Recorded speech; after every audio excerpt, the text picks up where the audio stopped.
Hello, I'm NoCaps, the one responsible for the original More Games Need Tiny Trucks video. This is my follow-up to that because I believe that even more games still need tiny trucks. The games I won't be featuring here today, because they were in the last installment, include Over the Hill, Deep Snow Delivery, Fumes, Truck Full, and Easy Delivery Co., which are all worth a playthrough or a wishlist in their own right, but this time I'll be diving even deeper into the unknown to bring you more great games. Games where the adjective tiny that goes in front of all these trucks is definitely subjective. Today, tiny isn't a physical limitation, it's a state of mind, a way of being.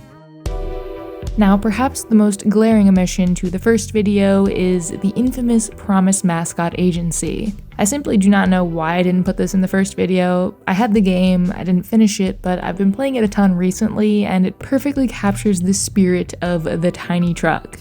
Hey, why is there a severed finger in the back of the vehicle the entire time? That's Pinky, your mascot pal and agency co-owner. Together, you, an ex-Yakuza member named Michi, and Pinky will work real hard to restore the seaside town to its former glory. Drive around recruiting mascots, sending them on jobs, helping out the townspeople, finding collectibles, the normal game stuff. And then there's the wild side of Promise Mascot Agency. To really get a sense of what the vibe is, let's just roll the trailer.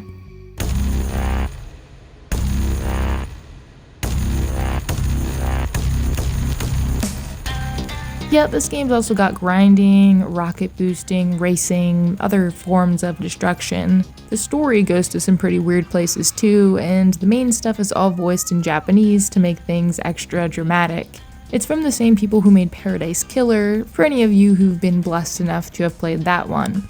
Going around upgrading your truck, clearing up trash, and renovating the town never gets old, and each and every character you meet is somehow weirder than the last. You can also do some pretty precise truck platforming, which is not a sentence I ever expected to string together.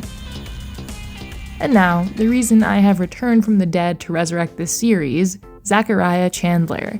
See, a couple of years ago, Zach created Zach's thus-far-untitled truckin game for the 2023 unofficial Melbourne Independent Game of Week series, which featured the theme Weird Input, which I didn't know at first, so I tried to boot up the game and was confused to say the least. Then I took a peek at the controls, got even more confused, and then slowly started to understand the genius behind the 90-degree mouse rotation. This lets you hold the thing with two hands, giving you much more accuracy than other mouse-based driving games like Summit Drive, where you hold the mouse normally. That game isn't on this list, by the way, because you drive a van, not a truck, but consider this its unofficial inclusion.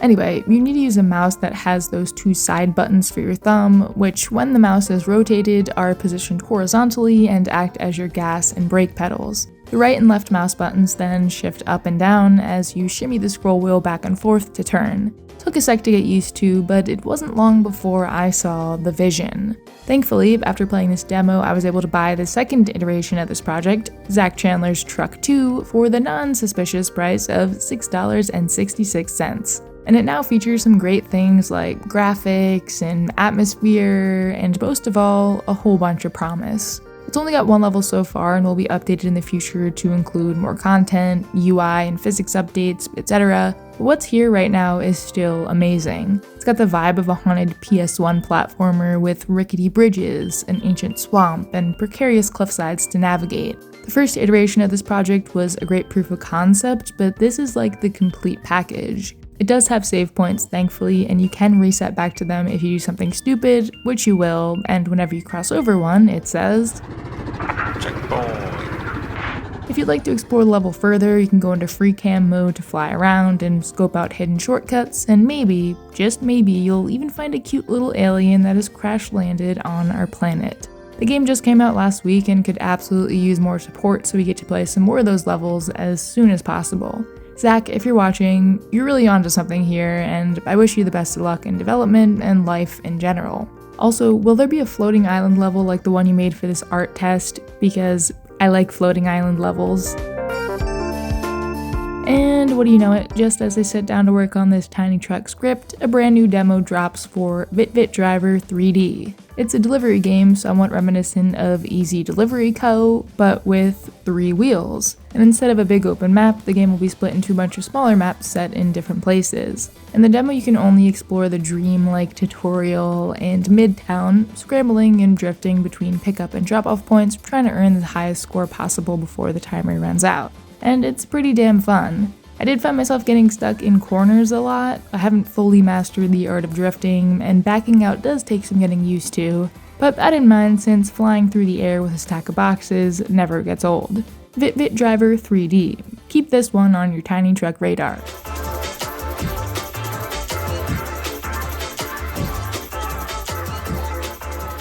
Now we're gonna slow it down with this last one. 4x4 in a Furniture Store is the most recently announced game from Wallaber, the developer of Parking Garage Rally Circuit, and it's basically an off-road game that, true, doesn't have any roads, but that's because it's set inside a furniture store. We don't have that much info on the game yet, but come on, I just had to include it. The store, which is called Kagu, is one big open level full of different types of challenges and missions, like the floor is lava, delivering fragile items, collecting all the stars, and so on.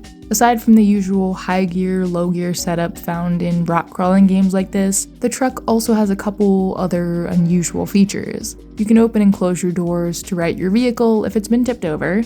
If you've completely flipped, you can use a boxing glove with an extra powerful punch. And if all else fails and you just can't seem to get unstuck, grab onto your frame and shake it like hell. I don't know about you, but I'd say that's a pretty decent list. As always, I'll remain on the lookout for more games featuring tiny trucks, but hopefully this was enough to keep us going for a little while longer.